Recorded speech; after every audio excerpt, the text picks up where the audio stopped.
Assalamualaikum warahmatullahi wabarakatuh.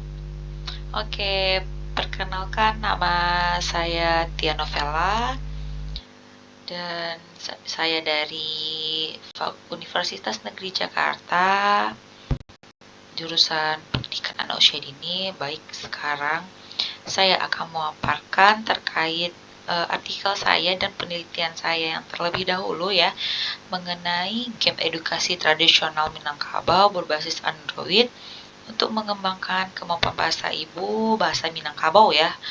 Lebih spesifiknya, anak usia dini, usia 5 sampai 6 tahun. Oke, kita berangkat dari pastinya ada masalah ya latar belakang di mana fakta di lapangan yang terjadi di TK Padang itu bahwa yang pertama anak belum mampu memahami kata perintah dengan menggunakan bahasa Minangkabau.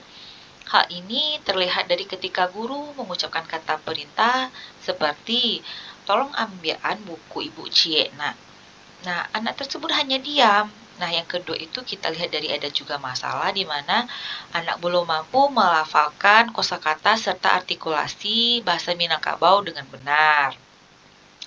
Nah, selanjutnya itu kurangnya pengusahaan kosakata.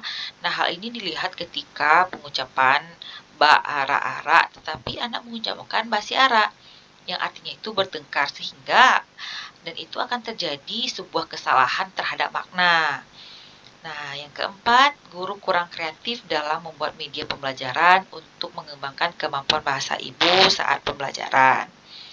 Oke, selanjutnya dengan masalah yang ditemukan, maka pentingnya bahasa ibu atau bahasa Minangkabau dikembangkan selain untuk berkomunikasi ya, yang pastinya bahasa ibu juga sebagai bahasa pengantar oleh anak, sesuai yang dikemukakan oleh yang dikemukakan oleh Iqbal Nossi bahwa pentingnya bahasa ibu dikembangkan karena memiliki kaitan erat dengan perkembangan sosial anak dan pembentukan identitas sosial. Nah, juga dipaparkan oleh Endamba 2018 bahwa bahasa ibu memiliki peran penting dalam pemerolehan bahasa. Nah, pemerolehan bahasa anak itu karena bahasa ibu merupakan instrumen dalam proses pemerolehan bahasa. Dengan bahasa ibulah anak dapat mengembangkan beberapa aspek perkembangan mulai dari bahasa, sosial, dan emosional, kognitif, seni ya. Selanjutnya itu berdasarkan masalah di atas, maka pentingnya bahasa ibu dikembangkan sehingga anak mampu menguasai kosakata, artikulasi yang jelas, komunikasi yang dengan makna yang jelas ya. Dan juga hal ini tentu membutuhkan media yang menarik bagi anak karena tanpa media anak itu kurang bisa menarik ya. Nah, media itu juga berfungsi sebagai untuk pengantar. Nah, media pengantar untuk anak. Dan guru memiliki potensi profesional sehingga seorang guru itu harus memiliki sebuah kreativitas sehingga anak itu lebih menarik dalam kegiatan pembelajarannya. Salah satunya itu dengan menggunakan Android. Berdasarkan fakta, masalah, dan penelitian yang di atas yang terdahulu ya, bahwa penelitian itu penting dilakukan karena belum ada penelitian yang senada di Kota Padang yang tentang game edukasi tradisional Minangkabau berbasis Android untuk mengembangkan kemampuan bahasa ibu anak usia 5 sampai 6 tahun. Nah, karena game tradisional Minangkabau itu adalah salah satu upaya peserta didik mengembangkan bahasa ibu pada anak. Alasan memilih game tradisional Minangkabau karena sesuatu yang menarik perhatian anak dan menciptakan suasana lebih menyenangkan sesuai dengan kebutuhan anak usia dini.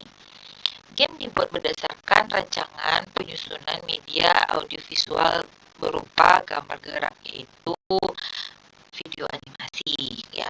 Nah, selanjutnya kita masuk kepada rumusan masalah. Yang pertama itu bagaimana kita pengembangan permainan tradisional tersebut. Yang kedua, bagaimana kelayakan permainan tersebut untuk pengembangan kemampuan bahasa ibu tadi. Yang ketiga, bagaimana efektivitas. Yang terakhir, kita melihat kreativitasan apakah efektif atau tidakkah nih.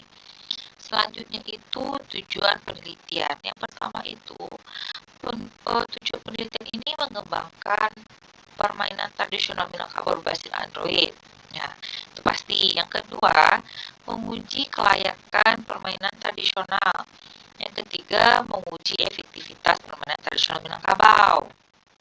Oke, kita lanjut berdasarkan state of the art ya, yang penelitian pendahuluan bahwa berdasarkan pemaparan oleh beberapa ahli bahwa berbahasa ibu dan permainan tradisional berbasis teknologi merupakan suatu objek penelitian yang sebelumnya belum pernah dilakukan ya.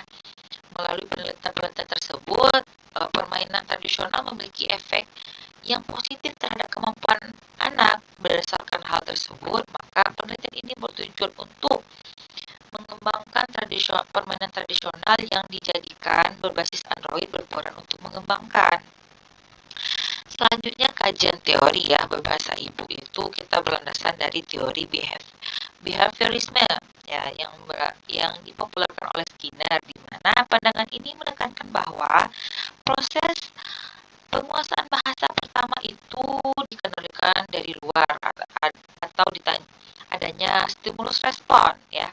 Stimulus itu melalui lingkungan. Yang selanjutnya dikembangkan oleh pandangan nativis atau ilmiah bawaan sejak lahir, dan itu dipopulerkan oleh Noam Chomsky, yang dimana tidak menganggap penting pengaruh lingkungan, tetapi bahasa itu sebenarnya dilahirkan dengan kemampuan sudah bawaan yang menyadari tata bahasa generatif dan yang menyusun setiap bahasa manusia.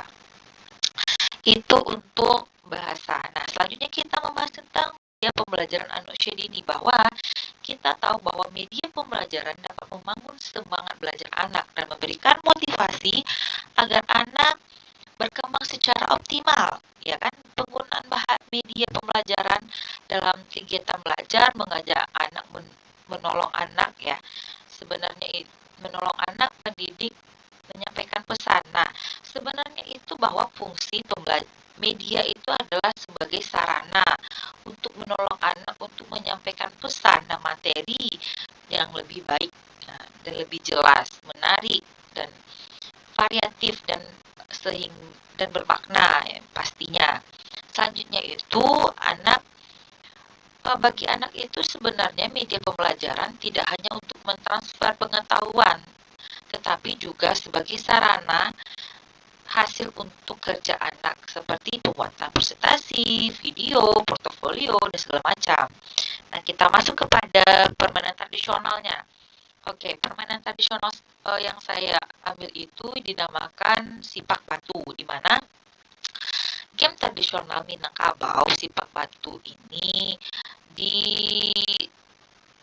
terinspirasi dari sepak tekong, di mana disesuaikan dengan karakteristik dan kebutuhan anak usia dini 5-6 tahun. Game tradisional Minangkabau ini sebenarnya menggunakan ikonik Bujang Jogadi dan menggunakan lagu khas Minangkabau. Memang semua dari konsep, musik, instrumen itu benar-benar dari Minangkabau ya.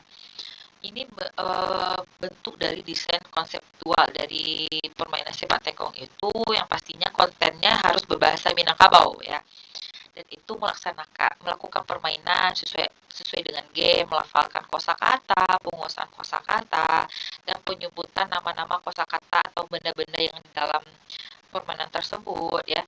Nah, di sini saya mengambil temanya transportasi, dan karakternya di sini juga bisa dari Ajojo One.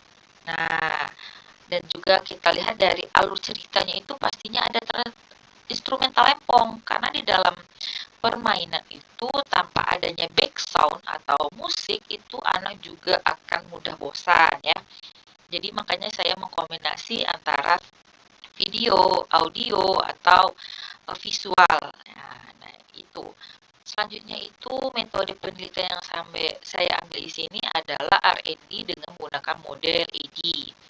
Nah, sehingga setelah saya melakukan penelitian dan hasil dan pembahasannya itu bahwa dalam sebuah pengembangan media itu bukan hanya saja satu multidisiplin ilmu saja, tetapi banyak berbagai multidisiplin ilmu yang dikembangkan. Bukan saja bahasa saja, tetapi di sini saya menghasilkan ada beberapa multidisiplin ilmu dari segi bahasa, agama, sosial, seni. Nah, yang dapat kita lihat di situ yang pertama disiplin ilmu sosial. Nah, kita lihat ketika anak menunggu di saat bermain. Ketika anak bermain itu pasti ada di mana merasa ingin, oh saya lebih dahulu, saya dulu. Oke. Tetapi kita melihat di mana anak itu disiplin bergantian. Hal ini sejalan dengan teori Vygotsky yang menyebutkan bahwa untuk membantu anak mengoptimalkan perkembangan harus anak melibatkan sebuah interaksi sosial di dalam teman sebaya. Jadi di dalam permainan ini anak benar-benar bukan hanya secara individual saja bermain, tetapi bagaimana anak itu harus menahan diri mereka untuk antrian bermain. Selanjutnya, disiplin ilmu agama. Sebelum anak melakukan permainan itu kita harus menganjurkan atau mewajibkan membaca doa sebelum dan sesudah belajar. Nah, hal ini dipelajari anak melalui kegiatan yang dilakukan Games Pak Batu seperti membaca doa sebelum belajar dan membaca bismillah itu sangat-sangat diperlukan untuk anak dalam memulai sebuah kegiatan, bukan hanya kegiatan bermain saja. Selanjutnya dari segi seni, terlihat dari kegiatan anak melihat video, mendengar lagu yang ada di game sepak batu. Hal ini didukung oleh Irsyad. Seni dapat mengembangkan intelijensi anak, kemampuan berbahasa, kemampuan koordinasi, dan serta mengembangkan imajinatif anak. Di sini anak menggunakan aplikasi games sepak batu ya untuk mengembangkan berbagai aspek. Nah, di dalam game sepak batu itu ada video dan lagu. Nah, oke, terima kasih. Sekian, Assalamualaikum warahmatullahi wabarakatuh.